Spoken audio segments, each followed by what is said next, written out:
Good afternoon. Today I'm going to be reviewing the Nivada Grenchen Depthmaster White Pacman Date. This watch is available from nivadagrenchenofficial.com for €904. So firstly, let's look at the box that the watch comes in, and then I'll talk you through the other items one gets with the piece.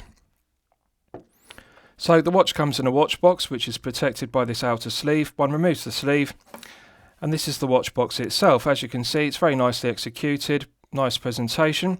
One removes the lid and the watch sits on a padded pillow cushion in the base, as one would expect. With regards to the other items, one also gets this guarantee certificate card. This is a numbered piece, number 581, and I'm pleased to report that the watch is covered by a 2-year international guarantee, which is very reassuring. And lastly, one also gets this Nivada Grenchen Depthmaster tag, which is made from metal. So firstly, I'll give you the background to the brand, and also I'll give you the background to the Pacman. Nivada Grenchen was founded in 1926, and in 1930 they were one of the first Swiss brands to manufacture automatic watches. The original Pacman was launched in 1965, so this is effectively a heritage reissue of that 1965 piece. The original Pacman had the same printed indices, and as you can see, this is where the nickname comes from. Collectors nicknamed it Pacman due to the shape of the printed indices. So this is true to the original from 1965, but it has modern day specification upgrades. Now, bear in mind, back in 1965, the original had 1,000 meters of water resistance, which is the same specification as this modern piece. And that was very impressive for the time, because in 1965, dive pieces typically had 150 meters or 200 meters of water resistance. So Nivada Grenchen deserve full credit for back in 1965 being one of the first brands to produce a 1,000 meter dive piece. So with regards to the specifications of the piece, this is the Nivada Grenchen Depthmaster White Pacman Date. We have a 39mm case diameter. We have a 47mm lug-to-lug measurement, a thickness of 13.2mm, and a lug width of 20mm. The Italian leather strap tapers from 20mm at the lugs down to the buckle and tang, and as you can see, the stainless steel buckle and tang is signed with the Nivada Grenchen brand emblem to a high standard. Good heavy gauge of metal to the stainless steel buckle and tang, and flawless brushed satin finishing to the top side, underside and flanks, and it's got a nice mirror polished bevel to it, so it's a very well made buckle and tang. Two keepers on the Italian leather strap, one's fixed, one slides as one would expect. I'll show you the underside. Plenty of holes in the leather strap to allow for fine tuning the adjustment of the length. One detail I like is the use of quick release stainless steel spring bars, which means one doesn't need a spring bar tool to change the strap for alternative straps. As you can see, the underside is perfectly smooth Italian leather, Nivada Grenchen embossed on one side, and on the other side we have Italian leather embossed, so it's a very high grade of leather strap. And I also like the contrasting white stitching, so very aesthetically pleasing, nice tanned finish to it, which is matte. It's quite a thick strap, but it feels very soft and supple, so that indicates it's top grade leather, and I really like it. So with regards to the specifications, we have a double dome sapphire crystal with blue tinted AR coating on the underside, and when I tilt the piece at an oblique angle, as you can see, the blue tinted AR coating does an excellent job of reducing the glare and the highly reflective nature of the double dome sapphire crystal, and also the mirror polished silver hands. So the legibility of the dial is very good, and one can clearly orientate the dial because we have printed 12 o'clock Arabic numerals at the 12 o'clock position. The date complication is a white date wheel with black Arabic numerals and framed in white, so excellent legibility. The matte black dial does a very good job of reducing the reflective nature of the dial, so it's very well executed, and it's original to the first 1965 Depthmaster Pacman. So with regards to the bezel, it's stainless steel, and as you can see, it's indexed with minute ticks in the first 15 minutes, and then we also have engraved Arabic numerals. Now, one criticism I have of this is this particular version of the Depthmaster, which is the white Pacman Date, doesn't have a loomed triangle. Other models in the Depthmaster range do have a loomed triangle, and I really think this is a cross-cutting measure of this particular piece, the white Pacman date. I think that Nivada Grenchen should standardise their bezels and use loomed triangles on all their bezels. So let's test the Bezel Action. 120 click unidirectional bezel, as one would expect. It's got a light resistance to it, lighter than one would expect. It feels even all the way through the 360 degrees of rotation. No lateral side-to-side play, no back play, so it's a good tight bezel action despite having a light ratcheting mechanism. So let's check the alignment. Right, so that's disappointing. We have an alignment issue, so therefore poor quality control. So just for consistency, I'm going to check it again, because when I level criticism at a brand, I like to be consistent in my reviews and give just criticism rather than unfair. So as you can see, look closely at the alignment of the triangle. You can now see it's too far to the right. So if I move it up to the next click, it's still too far to the right. If I move it up to the next click, it's now too far to the left. So one can either have the last click to align the triangle either too far to the right or too far to the left. So I'm just going to check it another couple of times because I want to make absolutely sure that when I criticise this piece that I'm being consistent. So as you can see, it's now too far to the right. If I move it to the next click, we're still too far to the right. If I move it to the next click, we're now too far to the left. So it's impossible to align the engraved triangle at 12 o'clock with the 12 o'clock printed index on the dial. So I'll just try it one more time, just to be sure. Right, so we're too far to the left with that click. Still too far to the left with the next click. And this click, which should align it, is too far to the left. This is wholly unacceptable. This is a €904 Swiss-made piece.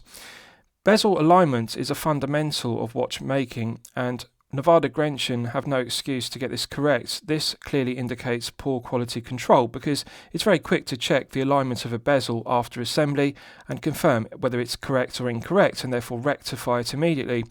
So to send this watch out with incorrect bezel alignment is an absolute disgrace to the brand. Now, contrary to popular belief, often viewers to my channel believe that as a watch reviewer I receive cherry-picked examples of watches. For example, a brand will only send me a very high quality control watch with no defects whatsoever, no faults, and therefore I give it a favourable positive review. But as you can see with this piece, it's not the case. Nivada Grenchen sent me this watch with incorrect bezel alignment, so it hasn't been cherry-picked. So that dispels that myth. Right, so let's test the Bezel Action. It's a coin edge finished solid stainless steel bezel, as you can see, signed with the Nivada Grenchen brand emblem engraved to a high standard, mirror polished to a good standard. So the screw down crown provides an effective hermetic seal to 1000 meters, which is a very impressive specification. So it feels smooth. It's got resistance to it, but the thread interface is very good between the internal thread of the stainless steel crown and the external thread of the crown tube. The movement used is the Solita SW200-1 automatic, and that has a characteristic pop which pushes the winding stem out of the movement. So in the first position, it's the manual wind position, and one can manually wind the SW200-1 to top up the power reserve to its maximum 40 hours. One can feel the tension in the mainspring gradually building up. So pulling it out to the first click position is the quickset date complication. So if you look closely at the date window at 3 o'clock, you can see the quickset complication works as one would expect. Nice positive click as each day of the month clicks over, so it works as one would expect. Pulling it out to the second click position is the time setting position, and as you can see I have now hacked the movement. The second hand has stopped dead, so one can set the time precisely to the second. Nice light resistance to the SW200-1. It's one of my favourite movements, as you'll know from my previous reviews. The SW200-1 is a reliable, well-proven workhorse movement, and I like the feeling of it. So the hand winding and hacking works very well, as does the quickset complication. Pushing it back in's got a nice positive click, and that restarts the movement. So let's test screwing it back down. It's got a firm spring-loaded action to the winding stem, so one has to give it a good push into the movement, but immediately the internal thread of the stainless steel crown engages with the external thread of the stainless steel crown tube. So 1000 meters of water resistance is very good because it's a relatively low profile crown. Normally with screw down crowns that provide in excess of 300 meters of water resistance, one would expect to see a larger crown and also larger winding stem in order to provide the hermetic seal. 1000 meters is very impressive, and it's still relatively low profile, which is very good. Now, with regards to the case back, it's solid 316L grade stainless steel. As you can see, it has the specification of the piece engraved, and it's surprisingly low profile, bearing in mind this is 1000 meter water resistance. Again, with water resistant pieces like this in excess of 300 meters, normally one would expect to see a very thick stainless steel case back in order to withstand the atmospheric pressure in excess of 500 meters. The case back needs to be much thicker. So this is 1000 meters water resistant, and the stainless steel case back is still relatively thin. So very good. The finishing is very good. Concentric lathe tool cutting to it, as you can see. So very aesthetically pleasing. It's got a bubble back profile to it, as one would expect. And of course, it's very comfortable against the wrist with just the minimal engraving around the circumference. So finished to a very good standard. With regards to the finishing of the piece, the head of the piece is finished to a very high standard. Flawless brush satin finishing to the tops of the lugs and flawless mirror polishing to the flanks of the case. In the left-hand flank, we've got a recessed helium escape valve, which is of course necessary to withstand 1000 meters of atmospheric pressure. It releases the helium gas molecules when the diver decompresses. So it's very good. Flawless mirror polishing to the helium escape valve, and it's nicely recessed into the left-hand flank of the case. The holes in the lugs are a nice touch because it makes it easy to remove the strap. It does have quick release spring bars anyway, but also it's a good feature to have the holes in the lugs in order to use a spring bar tool if one is fitting a strap without quick release spring bars. So the quality of the finishing is excellent throughout, including the brush satin finishing to the stainless steel bezel, but I just would like if it's had a loomed triangle as per other Depthmaster pieces. So I'll give you a wrist shot and you can see how it fits on my 8-inch wrist. Now, again, minor criticism because the strap is a fraction too short for my 8-inch wrist. It's too short to engage in both the keepers, but however, it will fit up to a 7.5-inch wrist with no difficulties whatsoever. So if you're a collector with the majority of wrist size, 6 to 7 inches, this will fit you with no problems.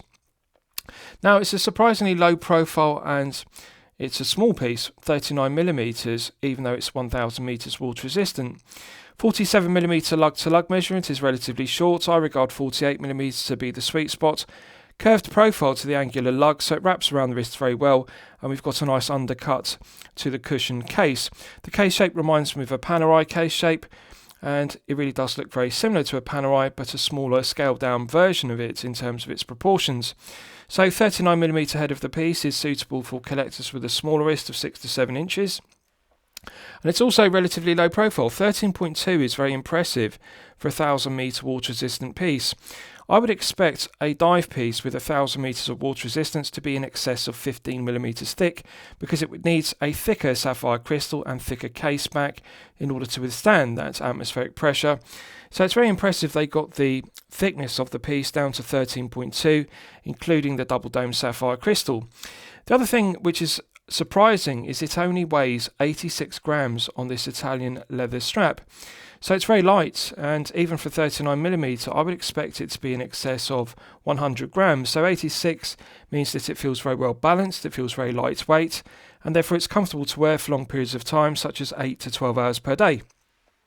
13.2 means it's easily going to slip underneath the shirt cuff, so therefore it can be worn as a daily wear piece.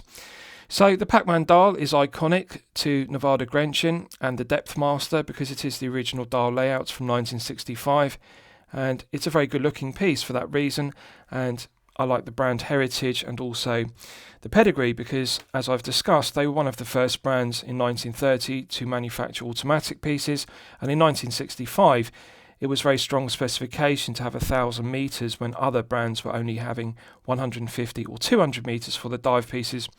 Right, so let's do a loom test and we'll see how the loom performs when it's charged up to the absolute maximum. So as always, I'm going to use my 100 UV LED torch to charge it up to the absolute peak. Right, so that's now fully charged, and as you can see, it has not disappointed. This is C3 Superluminova. It's clearly top grade Swiss Superluminova. It's glowing incredibly brightly on the hands and also the printed indices, as you can see, which have the Pacman shape to them. So the orientation is very good. One can clearly orientate the dial and tell where 12 o'clock is because of the 12 o'clock Arabic numerals on the dial. And the hands have several layers of loom, so they're glowing brightly and they're continuing to glow for a good length of time.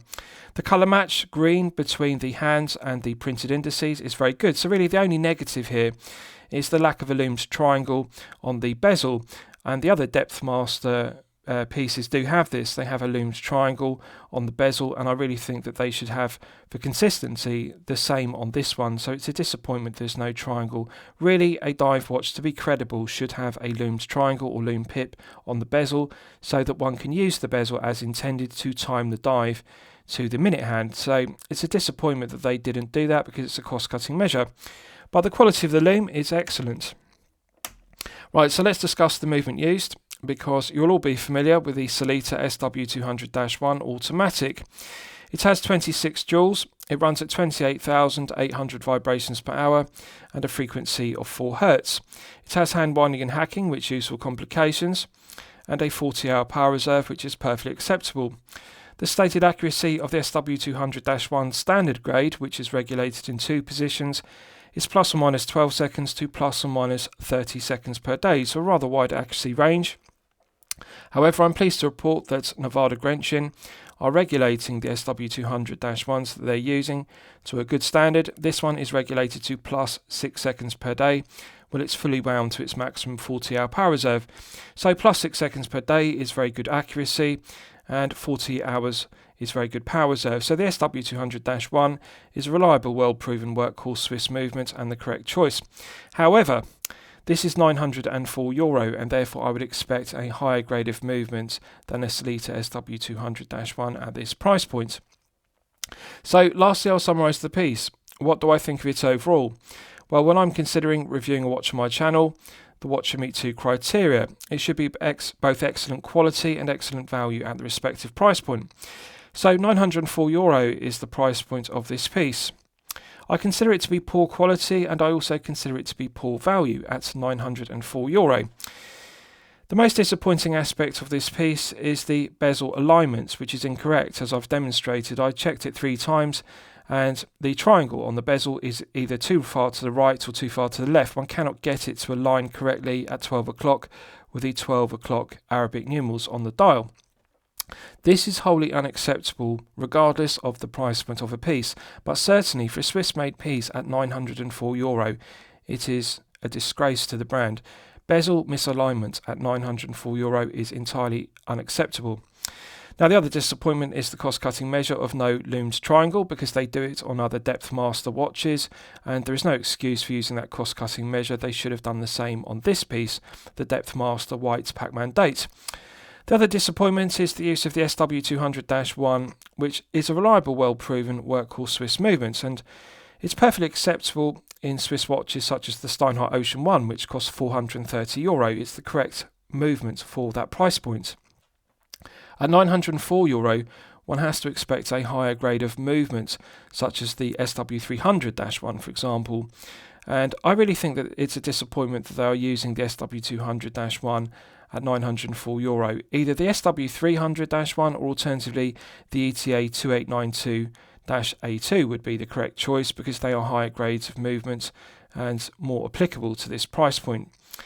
Now, one could argue, yes, 1,000 metres is very strong specification, because usually at this price point the maximum water resistance would either be 300 metres or 500, and to get a helium escape valve is impressive specification. Double dome sapphire crystal with AR coating is all good. So really, I think there are too many shortcomings for this to be good quality and good value, so that's the reason why I'm declaring it poor quality and poor value, and the bezel misalignment really has ruined my expectations of the piece. So for those reasons, I cannot recommend it. I hope you've enjoyed my review of the Nivada Grenchen Depthmaster White Pacman Date. Please feel free to post your own comments below the video. Thank you very much.